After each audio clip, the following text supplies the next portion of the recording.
Okay, I'm here with Jorge Martinez, the filmmaker behind this brilliant film, Pran Nation, short film, short thriller. Yes, correct. Welcome to Madrid. Thank you. Tell Thank me, you very what much. is the film about, please? I know, but for the benefit of people that aren't watching this. Of course. The film is a short film. It's the first act of a feature. It's 23 minutes. And Sorry, the it's- first act of a feature? Yes, Oh, okay, so is this like a proof of concept? exactly. Okay, right, thank Correct. And it's just the story about basically my country and what's going on. My country is Venezuela, and if you know a little bit about the news, it's a you. bit, It looks a bit, of a yeah, ruckus. bit of a, how can I put this? A bit of a dark place. Isn't Yes. it? Is correct. it? Is it really? Today, unfortunately, I feel it like it. So do you still live there? Have you moved? No, I moved. This is my thesis from my master's degree at University of Miami. That's Yep. where I currently live. You're in the US. Yes, right now, safe, Safer. safer. Does it feel correct. safer? Sorry? Does it feel safer? It feels a lot safer. Yes. Okay. The first 2 weeks I was living on the States, I just walked around at night to just feel. No. Yeah. Seriously? Seriously. Yeah. I You can- felt that free and to just- unthreatened? yes, correct. Yeah, and and the film basically is sorry. about that. No, it's about that. It's about how this young man, his family gets kidnapped and murdered at a night of a party, and he decides to take revenge against the whole institution that is behind the kidnapping business in my country, which is basically the government. So it's a little bit, yeah, deep in many layers, but yeah, it's basically about unsafeness. And they say write what you know, and I'm guessing some of this is from personal I hope it's not from personal experience. Unfortunately, yes, it's Oh, God. from some personal experience. Not my family was not kidnapped and murdered, No, but you know of. a lot of people that has suffered through a lot. Myself, have been attempted of kidnapping. My mother. What? So they've attempted to kidnap you? Yes, it's it happens. You know, it's part of the life there. It's part of. And then going they out. demand a ransom, I guess. Yes, exactly. And they demand ransom. Sometimes they just don't because they were mistaken or something. Well, they've got the wrong person. Yes, and they don't want to leave witnesses, and yeah. That's And then it. what? They kill them. They kill them, I guess. Part. Yeah, that's basically the story that what happens Okay. here in this film. And So you shot this in Miami? no, I shot it in Venezuela. What? Yes. Seriously? Yes. You must have a death wish. Yes. No, I don't have a death wish, but I can't say it wasn't risky. Okay, so you're shooting in the country, about the country, Yes. which is dangerous to begin with. Yes. Who on earth are you going to get to play the characters in a film that's risky to begin with? Because I'm not being funny. You asked me, I'm like, yeah, I'd love to do this, but no way am I putting my own face on that film. How difficult was that? Totally. No, it wasn't easy for sure, but you know, since it's our story, what I'm trying to tell, and you know, as an artist, I feel like a responsibility to, you know, show the world what is going on in my country.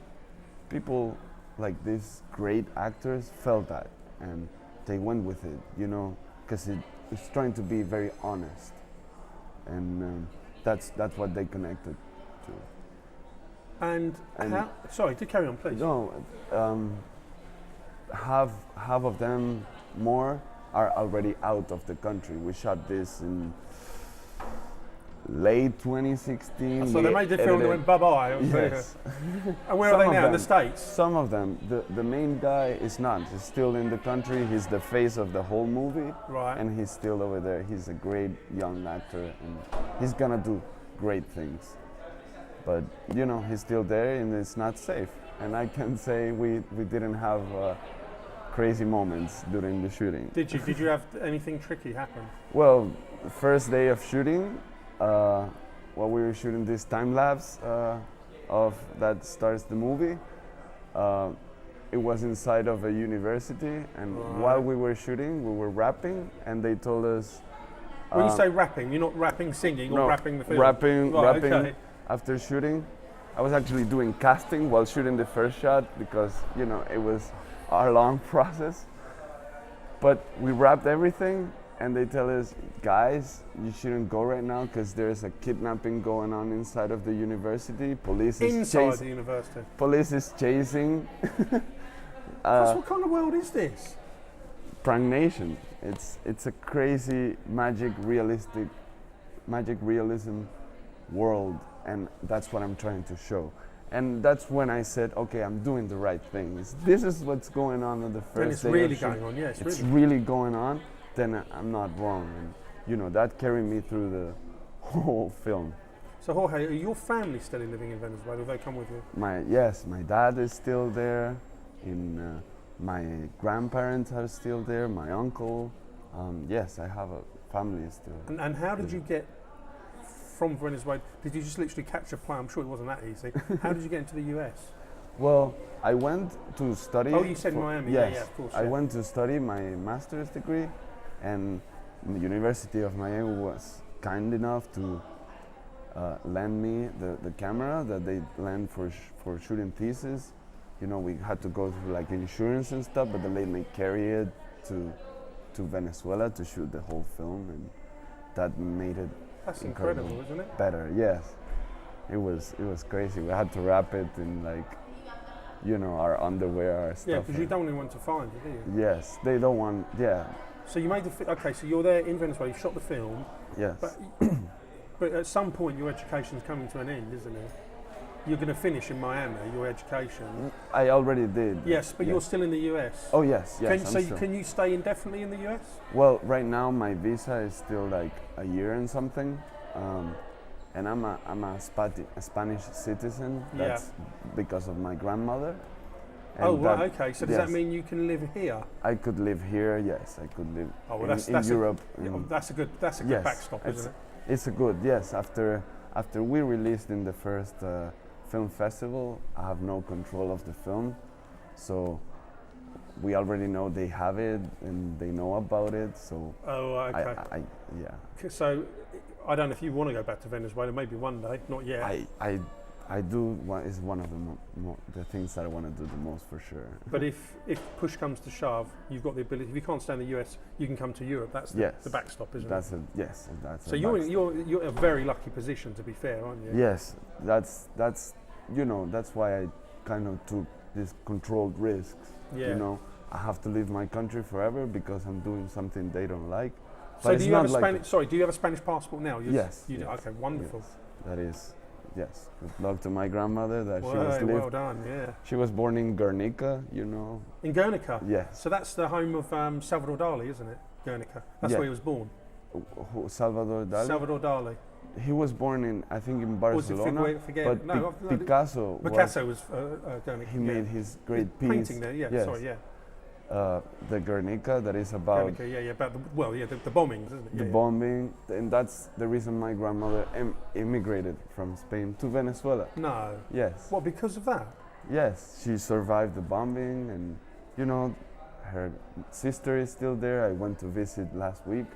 Thank you to the festival for having me and giving me the opportunity to, you know, go to visit my family. But she's still there. The house is still there, and that's the reason my grandmother immigrated, and that's the reason I'm here. That's an amazing story. And actually, the painting is in the film, in a place. Yeah, right. Okay. Yes. Right. Okay. In the back of. I can't remember seeing the painting. Yeah, it's when the guy finds out his family is in so much pain. Yeah. The painting is right there, and it was total coincidence. It was in the location. I didn't ask the art director or anybody to put it there. But it was there, and I saw it, and I said, it's got to be there. It's a great symbol. See, a lot of people would have shied away from making a film like this with that kind of history and potential problems. It could be potential problems, because I guess, so if you went back to Venezuela, you'd really, seriously? For sure. No. Yes, for sure. What, you mean you'd be arrested? Yes, most likely, you know.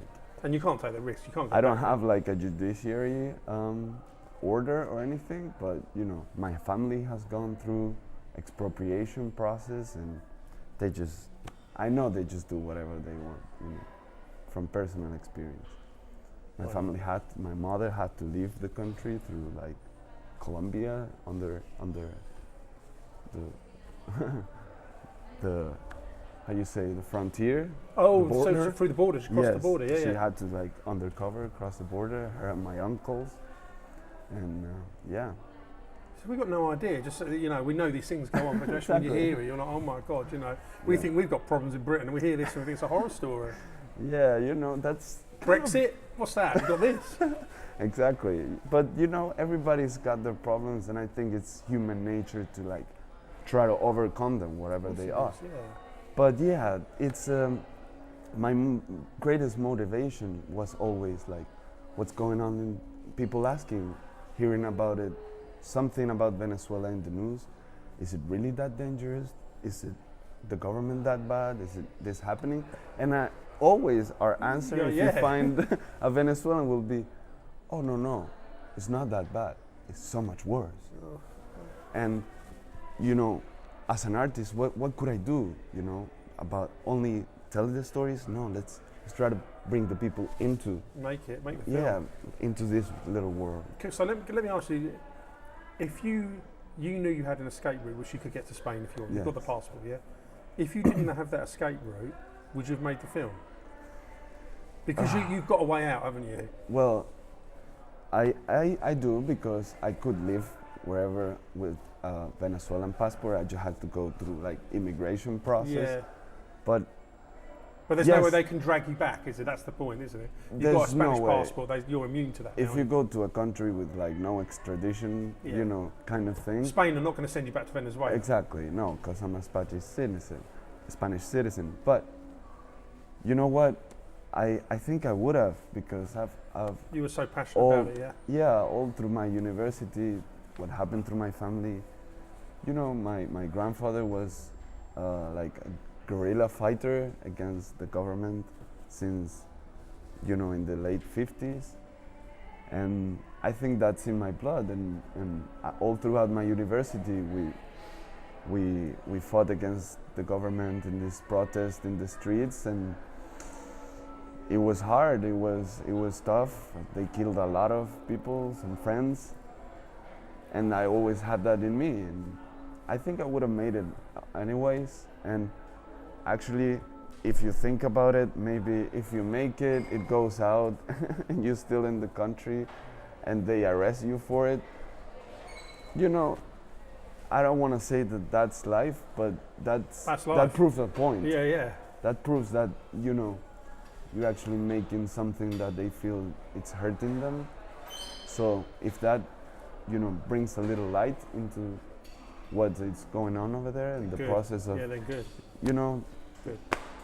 Some people have died in the same protest that I've been, and I haven't been killed. So, you know, you gotta give whatever you have, you know, to try and make it better.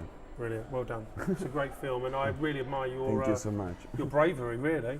No, it's I don't want to say that I am.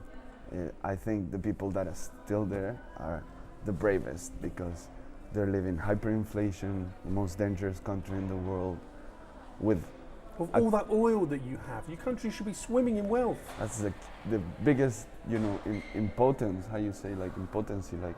Yeah. You have all that money. Yeah. All that wealth, and what's happened? The country's just gone to pot. That's basically what happens when any guy wins the lottery. Just so much money coming in that you don't value, just throw it in the streets. And that's the story of my country for the past 80 years or so. Thank you very much.